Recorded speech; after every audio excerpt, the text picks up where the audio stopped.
વિદ્યાર્થી મિત્રો, હું ચેતન પ્રજાપતિ. મિત્રો, આજે આપણે 7 માર્ચ 2021 ના રોજ લેવાયેલ સ્ટેટ ટેક્સ ઇન્સ્પેક્ટર STI ની પરીક્ષાનું સોલ્યુશન કરવાનું છે, જેમાં આજે આપણે મેથ્સ અને રીઝનિંગના ખૂબ જ મહત્વના પ્રશ્નો સમજવાના છે. મિત્રો, આ પરીક્ષામાં મેથ્સ અને રીઝનિંગ થઈને લગભગ 25 માર્ક્સના પ્રશ્નો પૂછાયેલા છે, જેમાંથી આજે આપણે કેટલાક પ્રશ્નો ભાગ 1માં સમજીએ. તો ચાલો શરૂ કરીએ. ઈ સિરીઝનો જે પ્રશ્નપત્ર છે એમાં 126મો પ્રશ્ન છે. પી ની હાલની ઉંમર આર ની હાલની ઉંમર કરતા 3 ગણી છે. 4 વર્ષ પછી પી ની તે સમયની ઉંમર આર ની તે સમયની ઉંમર કરતા 2.5 ગણી થશે. તો આર ની હાલની ઉંમર શોધો. અહીં પી અને આર એ બે વ્યક્તિઓની વાત થઈ છે. પ્રથમ વાક્ય છે પી ની હાલની ઉંમર આર ની ઉંમર કરતા 3 ગણી છે. ધારો કે આર ની ઉંમર આપણે x ધારીએ તો પી ની ઉંમર કેટલી થશે? 3x થાય. કે પી ની હાલની ઉંમર આર ની હાલની ઉંમર કરતા 3 ગણી છે. આ વાત થઈ હાલની. હવે રકમનું બીજું વાક્ય છે 4 વર્ષ પછી. હવે જે કમ્પેરિઝન છે મિત્રો એ 4 વર્ષ પછીની છે. તો બંનેની ઉંમર 4 વર્ષ વધે. 4 વર્ષ પછી પી ની તે સમયની ઉંમર, ચલો પી ની હાલની ઉંમર કઈ છે? 3x. તો 4 વર્ષ પછીની કેટલી થાય? 3x + 4. આર ની તે સમયની ઉંમર, આર ની તે સમયની ઉંમર કેટલી થાય? x + 4 કરતા 2.5 ગણી છે. આનો અર્થ કે પી ની ઉંમર આર કરતા 2.5 ગણી છે. તો બેલેન્સ કરવું હોય તો આપણે આર ને 2.5 વડે ગુણવા પડે. 2.5 એટલે 5/2 મિત્રો. એ પ્રમાણે લખો તો પણ ચાલે. 2.5 નો અર્થ થાય 5/2, તો 2.5 લખો તો પણ ચાલે. આનો આપણે સિમ્પ્લિફિકેશન કરીશું એટલે x ની વેલ્યુ આપણને મળી જશે. આ ક્રોસ મલ્ટિપ્લિકેશન થશે. 2 × 3 એટલે 6x, 4 × 2 8 બરાબર 5 × x એટલે 5x, 5 × 4 20. 6x માંથી 5x જાય એટલે x, 20 માંથી 8 જાય એટલે 12 વધશે. આનો કે x ની વેલ્યુ r મળે છે. આ 12 મળે છે. હવે પ્રશ્ન શું છે? r ની હાલની ઉંમર શોધો. તો r ની હાલની ઉંમર આપણે x સપોઝ કરી છે, જેની વેલ્યુ આપણને 12 મળે છે. માટે આપણો આન્સર આવી જશે 12 વર્ષ. Option B. બરાબર. માટે ખૂબ જ સરળ પ્રશ્ન છે. પ્રેક્ટિસ થયા પછી તમે ખૂબ જ ઝડપથી આનો જવાબ લાવી શકો. બે સ્ટેપમાં આપણો જવાબ આવી જાય. ચાલો નેક્સ્ટ પ્રશ્ન 127. આ પ્રશ્ન એ ચક્રવૃદ્ધિ વ્યાજનો પ્રશ્ન છે. રકમ જોઈએ. વી એક રકમ, વી નામનો એક વ્યક્તિ છે જે ચક્રવૃદ્ધિ વ્યાજે 2 વર્ષ માટે કોઈ રકમ મૂકે છે. 3% રેટ ઓફ ઇન્ટરેસ્ટ છે એ તરીકે લાવે છે. જો 2 વર્ષ બાદ વ્યાજ તરીકે 487.20 રૂપિયા ચૂકવે તો તે રકમ કઈ હશે? આ જે 3% રેટ ઓફ ઇન્ટરેસ્ટ છે મિત્રો, આનો અર્થ એ થયો કે એ રકમ જે છે તે રકમ 2 વર્ષ માટે તે વ્યાજે મૂકે છે. તો તે રકમ કઈ હશે? એટલે કે મુદ્દલ કયું હશે તે આપણે શોધવાની છે. હવે એક પોઈન્ટ ખાસ યાદ રાખવાનો છે. અહીં 3% આપેલા છે. ધારો કોઈ વ્યક્તિ 100 રૂપિયા મૂકે છે તો 2 વર્ષનું 3% લેખે વ્યાજ કેટલું થાય? તો પ્રથમ વર્ષનું વ્યાજ વત્તા બીજા વર્ષનું વ્યાજ. હંમેશા ચક્રવૃદ્ધિ વ્યાજ ગણવું હોય એટલે પ્રથમ વર્ષનું વ્યાજ અને બીજા વર્ષનું વ્યાજ.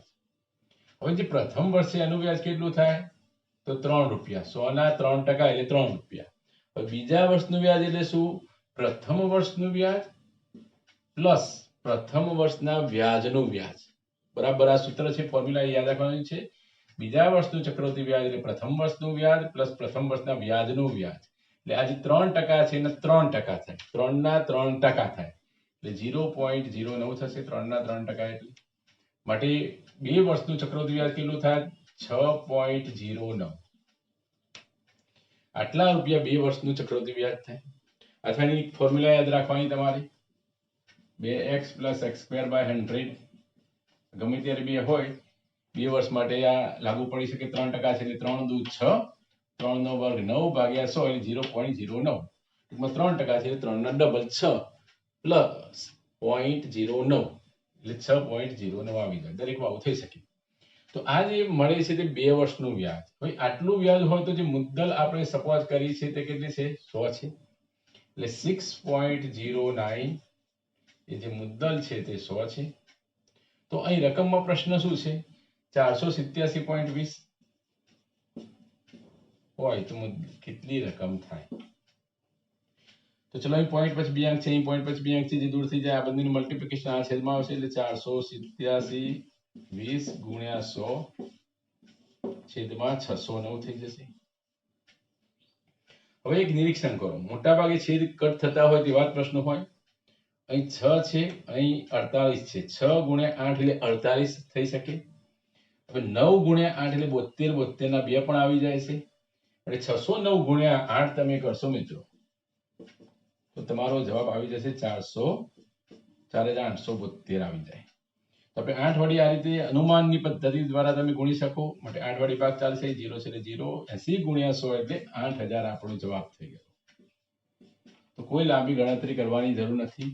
પ્રેક્ટિસ થઈ ગયા પછી ડાયરેક્ટ તમારે આટલેથી શરૂઆત થાય છે. આ ઉપરની એક સમજૂતી લખેલી છે આપણે, પ્રશ્નની શરૂઆત આટલે થાય. 2 વર્ષનું 3% એટલે કે 6.09 એ 100 તો 487.20 કેટલા? સિમ્પ્લિફિકેશન એટલે આપણો તરત જવાબ. ચાલો નેક્સ્ટ પ્રશ્ન 128. એક દોડવીર 600 મીટર લાંબો પુલ 12 સેકન્ડમાં પસાર કરે છે તો 3 કિલોમીટર લાંબો રનિંગ ટ્રેક કેટલા સમયમાં પસાર કરે? તરત જ જવાબ આવી જાય એવો પ્રશ્ન છે, કોઈ આમાં ગણતરી કરવાની જરૂર નથી. 600 મીટરનો પુલ 12 સેકન્ડમાં પસાર કરે છે તો 3 કિલોમીટર એટલે 3000 મીટર થાય મિત્રો. તો 600 ના 5 ગણા 3000 થાય. 600 મીટરના 5 ગણા 3000 મીટર થાય. એટલે 12 સેકન્ડના 5 ગણા 12 ગુણ્યા 5 એટલે 60 સેકન્ડ થાય. 60 સેકન્ડ એટલે 1 મિનિટ આપણો જવાબ આવી જાય. છતાં અહીં આપણે સમજીએ કે પ્રથમ પ્રશ્નમાં આપેલું છે 600 મીટર લાંબો પુલ છે જે 12 સેકન્ડમાં પસાર કરે છે, 3 કિલોમીટર છે એટલે 3000 મીટર થાય. કેટલા સમયમાં? તો અહીં સંબંધ આપેલો છે 5 ગણો, તો 12 ના 5 ગણા થશે, 12 × 60 સેકન્ડ. 60 સેકન્ડ એટલે 1 મિનિટ. માટે ઓપ્શન એ આપણો જવાબ થશે. ચાલો નેક્સ્ટ પ્રશ્ન 129 જે રીઝનિંગ નો પ્રશ્ન છે. પ્રશ્ન તરફ નજર માંડીએ. એક સાંકેતિક ભાષામાં અંગ્રેજી મૂળાક્ષરો એટલે આલ્ફાબેટ જે કહેવાય છે તે એમાં પ્રત્યેક સ્વરને તે પછી આવતા મૂળાક્ષર તરીકે આપણે લેવાનો છે. પ્રત્યેક સ્વરને તે પછી જે મૂળાક્ષર આવે એ લેવાનો છે તથા પ્રત્યેક વ્યંજનને તે પૂર્વે વ્યંજન કોઈ પણ હોય એના પૂર્વે આવતા મૂળાક્ષર તરીકે આપણે સંકેતબદ્ધ કરવાનો છે.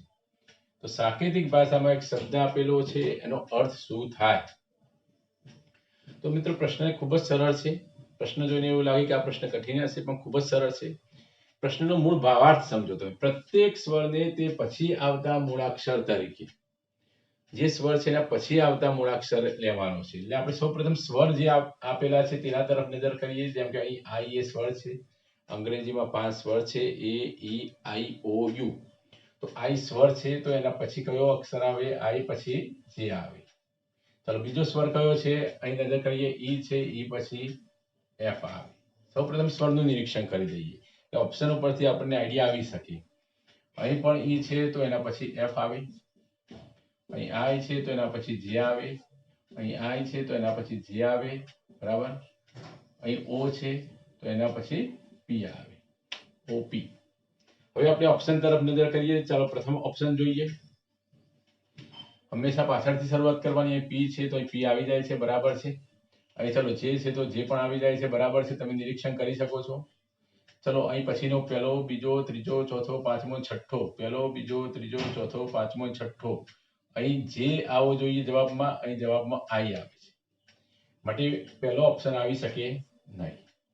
ચલો બીજા ઓપ્શન તરફ પણ તમે નજર કરો, તરત જ ખ્યાલ આવી જાય. અહીં આવે છે પીજે, છેલ્લા 2 અક્ષર છે તો અહીં પીજે આવી ગયા. અહીં પીજે આવતા નથી, અહીં પણ પીજે આવતા નથી, પણ આ બે બંને ઓપ્શન પર આવે નહીં. આ તો ઓપ્શન ઓલરેડી આવતો જ નથી.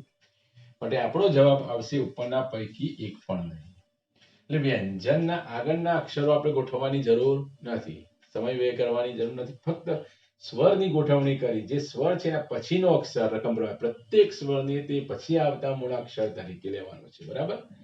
તો તરત જ આપણો જવાબ આવી જાય. માટે આપણો આન્સર આવશે ઉપરના પૈકી એક પણ નહીં, બરાબર. આ આપણો આન્સર થશે. ચાલો નેક્સ્ટ પ્રશ્ન 130 છે. 4 અંકની સૌથી મોટી પૂર્ણ વર્ગ સંખ્યા કઈ? 4 અંકની સૌથી મોટી સંખ્યા હોવી જોઈએ, સાથે સાથે પૂર્ણ વર્ગ હોવી જોઈએ તે આપણી શરત છે.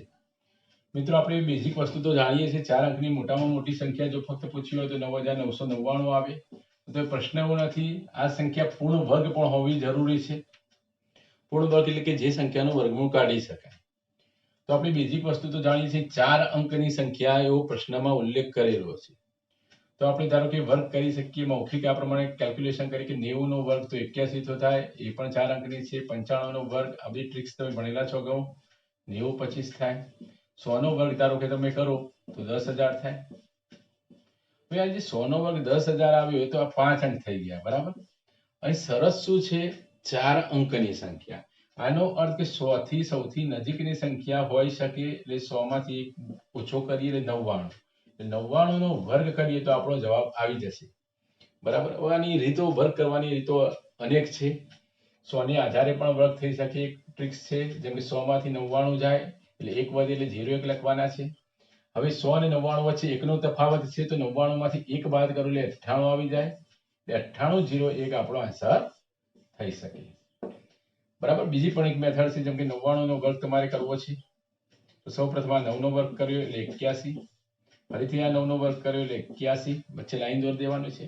હવે આ બંને મલ્ટીપ્લિકેશન કરીને ડબલ કરવાના. 9 ગુણ્યા 9 એટલે 81 બે વખત, એટલે આ રીતે લખી દેવાનું 81 81. અને આ સંખ્યાનો તમે સરવાળો કરો એટલે પણ તમારો જવાબ આવી જાય 9801. આ એક મેથડ પણ ઓલરેડી વર્ક કરવાની છે, જેનો વિડીયો આપણે અગાઉ મૂકેલો છે. તો આ પ્રમાણે માટે આપણો આન્સર આવશે એટલે ખૂબ જ સરળ પ્રશ્ન હતો. ચાલો બીજો પ્રશ્ન પણ લઈએ. પ્રશ્ન 131.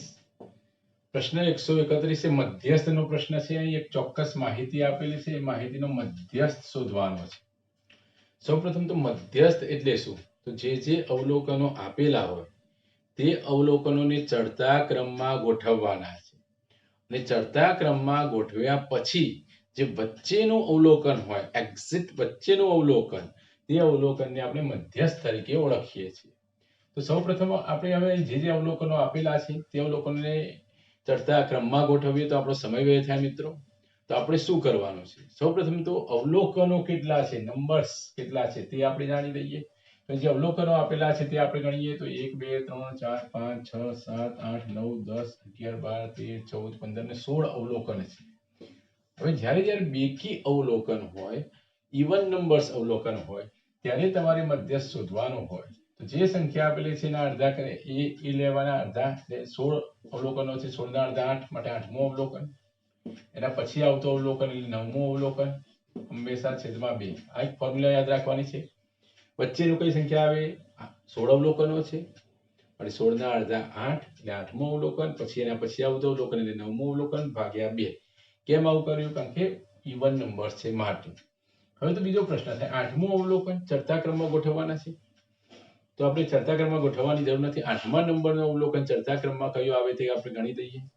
સૌપ્રથમ નાનું અવલોકન કયું છે નજર કરો તો અહીં ખ્યાલ આવે કે 1 માટે આ પહેલું, બરાબર.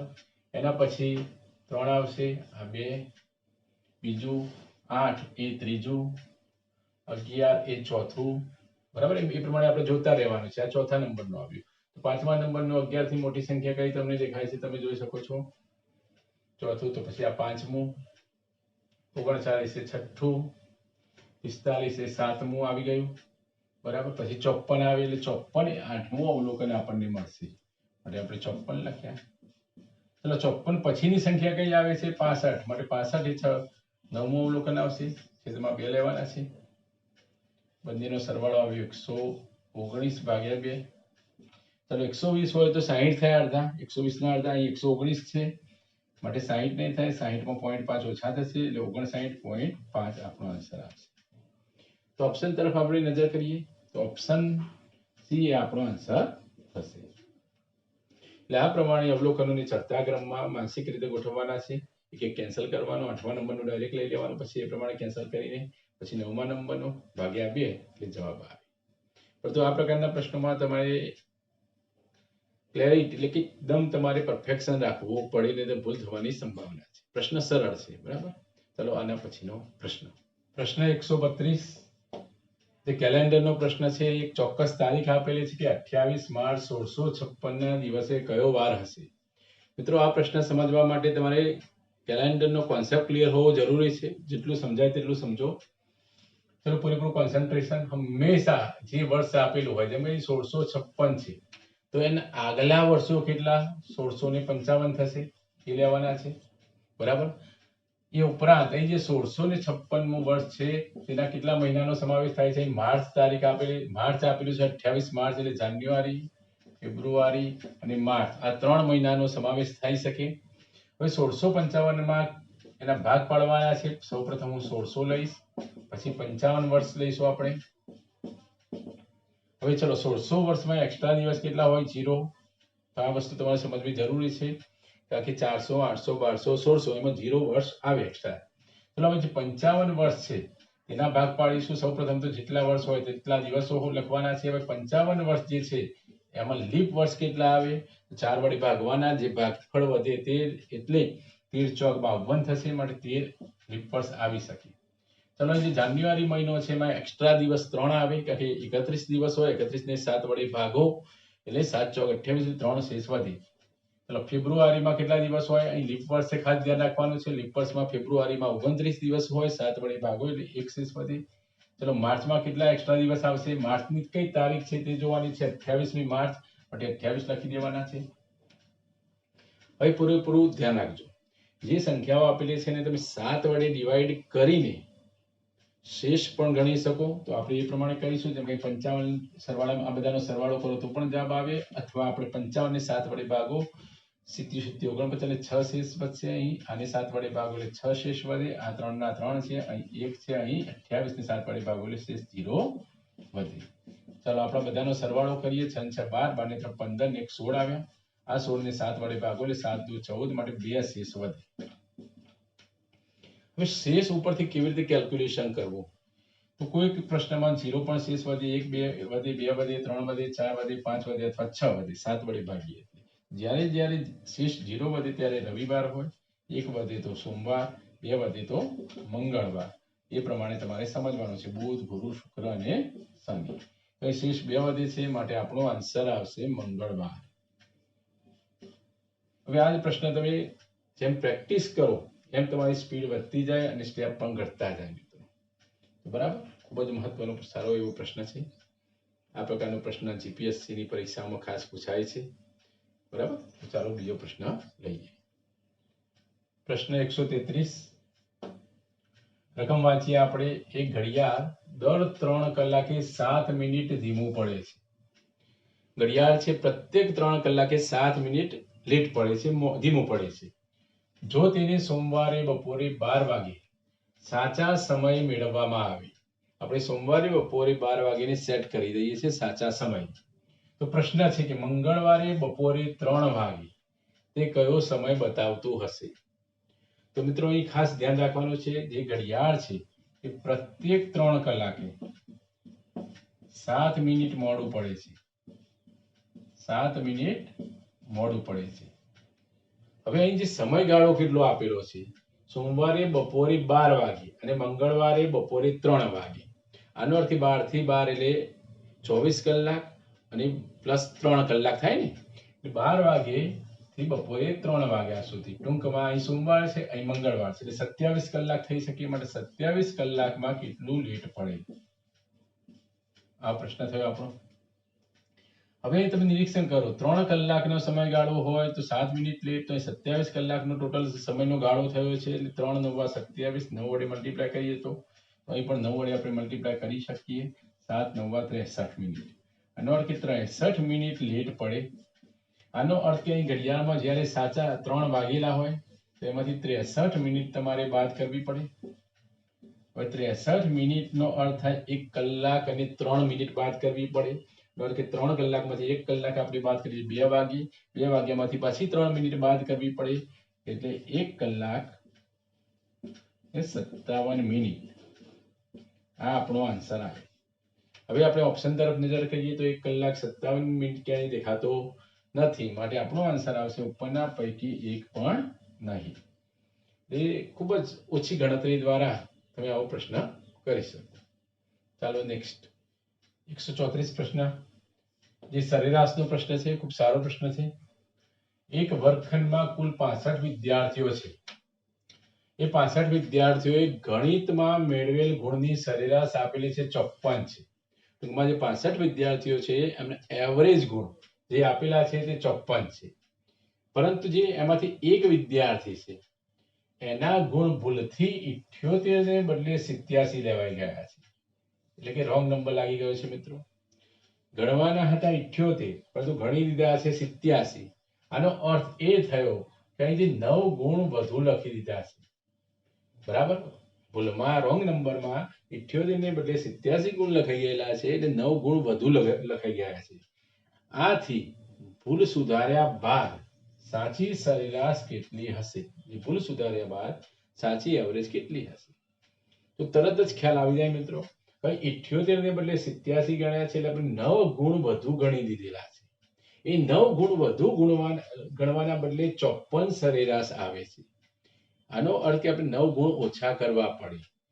જો ભૂલ સુધાર્યા બાદ સાચી સરેરાશ શોધવી હોય તો 9 ગુણ ઓછા કરવા પડે. એટલે ઓછા કરીએ એટલે સરેરાશ ઘટે. બરાબર, તો અહીં જે 54 એવરેજ આપેલી છે એનાથી ઓછો જવાબ આવે. આ એક બેઝિક કોન્સેપ્ટ ક્લિયર હોવો જોઈએ. હવે આપણે ઓપ્શન તરફ નજર કરીએ તો 56 છે ના આવે, 54.86 જે પણ ના આવે, 54.13 જે પણ ના આવે, માટે આપણો આન્સર આવશે 53.86. કારણ કે જવાબ 54 કરતા ઓછો આવવો જોઈએ. રકમ ઉપરથી જ સ્પષ્ટ છે માટે. છતાં આપણે ગણતરી કરી દઈએ. સાચી સરાસરી, ચલો શરૂઆતની સરાસરી કેટલી હતી? 54. આ સાચી સરાસરી નથી કારણ કે આપણે 9 ગુણ વધુ ગણી દીધા છે એટલે 9 ઓછા કરવા પડશે. પણ તો આ 9 ગુણ કેટલા વિદ્યાર્થીઓ છે? નંબર ઓફ સ્ટુડન્ટ્સ તો 65 વિદ્યાર્થીઓ. બરાબર, હવે અહીં આપણે એપ્રોક્સિમેટલી ગણતરી કરીશું. આશરે આ ભાગ ચાલતો નથી તો 9 નો ઘડિયો બોલીએ. 9 × 7 = 63 અંદાજિત. બરાબર, માટે 1/7 આપણે બાદ કરીએ લગભગ. 54 થી ઓછો જવાબ આવે તે તરત ખબર પડી ગઈ. ઓપ્શન પરથી પણ તરત ખ્યાલ આવી જાય. 1/7 એટલે લગભગ 0.14 થશે. માટે આપણો આન્સર આવશે 53.86 આવી શકે. તો આ પ્રમાણે કેલ્ક્યુલેશન થી પણ ગણતરી લાવી શકો. પરંતુ જો તમારો કોન્સેપ્ટ ક્લિયર હોય, સમજ શક્તિ કેળવાયેલી હોય તો તરત રકમ ઉપરથી પણ ખ્યાલ આવી શકે. ચાલો એના પછીનો પ્રશ્ન. પ્રશ્ન 134 જે પ્રોફિટ અને લોસ નો પ્રશ્ન છે. ખૂબ જ સારો પ્રશ્ન છે. પ્રશ્ન છે 17 ફૂલદાની ₹720 માં વેચવાથી કોઈ વેપારી છે 17 ફૂલદાની 720 રૂપિયામાં વેચે છે તો તેને 5 ફૂલદાનીની મૂળ કિંમત જેટલી ખોટ જાય છે. 5 ફૂલદાનીની જે કોસ્ટ પ્રાઇસ મૂળ કિંમત છે તેટલી ખોટ જાય છે. તો એક ફૂલદાનીની મૂળ કિંમત કેટલી હશે? મિત્રો આપણે કોન્સેપ્ટ સાથે સમજીએ. ધારો કે મૂળ કિંમત, એક ફૂલદાનીની મૂળ કિંમત x રૂપિયા છે. એક ફૂલદાનીની આપણે મૂળ કિંમત ધારી લઈએ છે x રૂપિયા. હવે અહીં આપણે વેચીએ છે કેટલી ફૂલદાની? 17 ફૂલદાની. આનો કે 17 ફૂલદાનીની જે મૂળ કિંમત છે કોસ્ટ પ્રાઇસ એ 17x થાય. એક ફૂલદાનીની મૂળ કિંમત આપણે x સપોઝ કરી છે એટલે 17 ફૂલદાનીની મૂળ કિંમત 17x થાય. હવે જે 17 ફૂલદાની છે એની વેચાણ કિંમત પણ અહીં મળેલી છે. 17 ફૂલદાનીની વેચાણ કિંમત કેટલી આપેલી છે? 720 રૂપિયા આપેલી છે. એ પણ આપણે જાણીએ છીએ. એ ઉપરાંત અહીં આપણે ખોટ પણ આપેલી છે રકમમાં. ખોટ જે આપેલી છે તે કેટલી આપેલી છે? 5 ફૂલદાનીની મૂળ કિંમત જેટલી. એક ફૂલદાનીની કિંમત મૂળ કિંમત x રૂપિયા છે એટલે 5 ફૂલદાનીની મૂળ કિંમત થાય 5x રૂપિયા. 5x. તો ખોટ પણ મળી ગઈ. ત્રણેય વસ્તુની વેલ્યુ આપણે જાણીએ છીએ. મૂળ કિંમત, વેચાણ કિંમત, ખોટ. તો x ની વેલ્યુ તરત મળી શકે. આપણે બધા જાણીએ છીએ જ્યારે ખોટ જાય ત્યારે મૂળ કિંમત વેચાણ કિંમત કરતા વધુ હોય. બરાબર, મૂળ કિંમતમાંથી વેચાણ કિંમત બાદ કરીએ તો ખોટ મળે છે. બરાબર, હવે પૂરેપૂરું ધ્યાન રાખજો તમે. એટલે ડાયરેક્ટ જવાબ લાવો તો મૂળ કિંમતમાંથી તમારે ખોટ બાદ કરવાની છે એટલે વેચાણ કિંમત મળે. બરાબર, ફોર્મ્યુલા છે આવી. વેચાણ કિંમત બરાબર મૂળ કિંમત માઇનસ ખોટ. ચાલો, વેચાણ કિંમત કેટલી છે? 720. મૂળ કિંમત કેટલી છે? 17x. ખોટ કેટલી છે? 5x. એટલે 12x ડાયરેક્ટ લખી દઉં છું. માટે x ની વેલ્યુ મળે 720 ભાગ્યા 12. 12 × 6 = 72 એટલે 60 રૂપિયા આપણો આન્સર આવે. બરાબર, એટલે થોડી પ્રેક્ટિસ થાય પછી ડાયરેક્ટ પણ તમે સમજી શકો. કોઈ 17x છે એટલે 5x છે. 17 માંથી 5x બાદ થાય એટલે 12x ની વેલ્યુ 720 થઈ જાય. એટલે x ની વેલ્યુ 60 મળે. બરાબર, ચાલો બીજો પ્રશ્ન. ચાલો પ્રશ્ન 136 લઈએ આપણે. જે બ્લડ રિલેશનનો પ્રશ્ન છે. પી અને ક્યુ એ આરના ભાઈઓ છે. આપણે રકમ વાંચતા જઈએ તે પ્રમાણે એની ફિગર દોરતા જઈએ આપણે. પી અને ક્યુ એ આરના ભાઈઓ છે. ચલો આર નામનો કોઈ વ્યક્તિ છે જે પુરુષ પણ હોઈ શકે અથવા સ્ત્રી પણ હોઈ શકે. ના ભાઈઓ કોણ છે? પી અને ક્યુ. આના ભાઈઓ છે. ચલો રકમ પ્રમાણે જ ચાલવાનું છે. આરનો ઉલ્લેખ નથી, જેન્ટ્સ છે કે લેડીઝ છે. ચલો બીજું વાક્ય. ક્યુ એ એસ અને ટી નો પુત્ર છે. આ જે ક્યુ છે તે એસ અને ટી નો પુત્ર છે. એસ અને ટી નો પુત્ર. એસ અને ટી એ પતિ પત્ની હોઈ શકે મિત્રો. બરાબર, આ બંને વચ્ચે સંબંધ છે પતિ પત્નીનો. આનો પુત્ર છે. ક્યુ એ આનો પુત્ર છે આ બંનેનો. ચલો નેક્સ્ટ. એસ એ યુ ની પુત્રી છે. ચલો આ એસ એ પાછી યુ ની પુત્રી છે. બરાબર, આની દીકરી છે. બરાબર, આ લેડીઝ છે માટે આ જેન્ટ્સ થઈ જશે. તરત કોન્સેપ્ટ ક્લિયર. ચલો એમ એ ટી ના સસરા છે. વાજી ટી ના સસરા. સસરા એટલે આ એની પત્ની થાય, પત્નીના પિતા એ સસરા થશે માટે આ એના સસરા છે. એમ એ ટી ના સસરા થઈ ગયા. તરત જ ખ્યાલ આવી જાય, પત્ની પત્નીના પિતા એટલે સસરા. તો જેન્ટ્સ છે તો લેડીઝ હશે. ચલો એન એ યુ નો પુત્ર છે. હવે આ જે યુ છે એનો પુત્ર પાછો કોણ છે? એન. પુત્ર કીધું છે. બરાબર, પુત્ર છે. આનો અર્થ આ બંને ભાઈ બહેન થયા એ તરત ખ્યાલ આવી જાય કે આને માતા આ છે, આની માતા પણ આ થાય માટે આ બંને ભાઈ બહેન થયા. બરાબર, ભાઈ બહેન. આ ભાઈ છે, આ બહેન છે. ચાલો પ્રશ્ન છે. એન નો ક્યુ સાથે શું સંબંધ છે? આનો અર્થ કે આજે એન એ આ ક્યુ ને શું થાય, આવો આપણો પ્રશ્ન થયો. ચલો તરત ખ્યાલ આવી જાય. આ જે ક્યુ છે એની માતા કોણ છે? એસ. આ માતાનો ભાઈ. માતાનો ભાઈ એટલે શું થાય? બધાને ખબર છે કે મામા. માટે આ એન એ ક્યુ ના મામા થાય માટે આપણો આન્સર આવશે મામા. બરાબર, આ પ્રમાણે ગણી શકાય. તો વિદ્યાર્થી મિત્રો, આજે આપણે કેટલાક સ્ટેટ ટેક્સ ઇન્સ્પેક્ટર 2021 ના પેપરના સોલ્યુશનના ભાગરૂપે કેટલાક પ્રશ્નો કર્યા. હજુ પણ કેટલાક બીજા પ્રશ્નો બાકી છે જે આપણે આના પછીના વિડીયોમાં એનો સમાવેશ કરી દઈશું. મિત્રો, જો આ વિડીયો તમને ગમે તો તમે તેને લાઈક કરી શકો છો. સાથે સાથે આવનારી 2021ની ભરતીમાં મદદરૂપ થાય તે હેતુથી તમારા જે મિત્ર વર્તુળ હોય એને શેર પણ કરજો.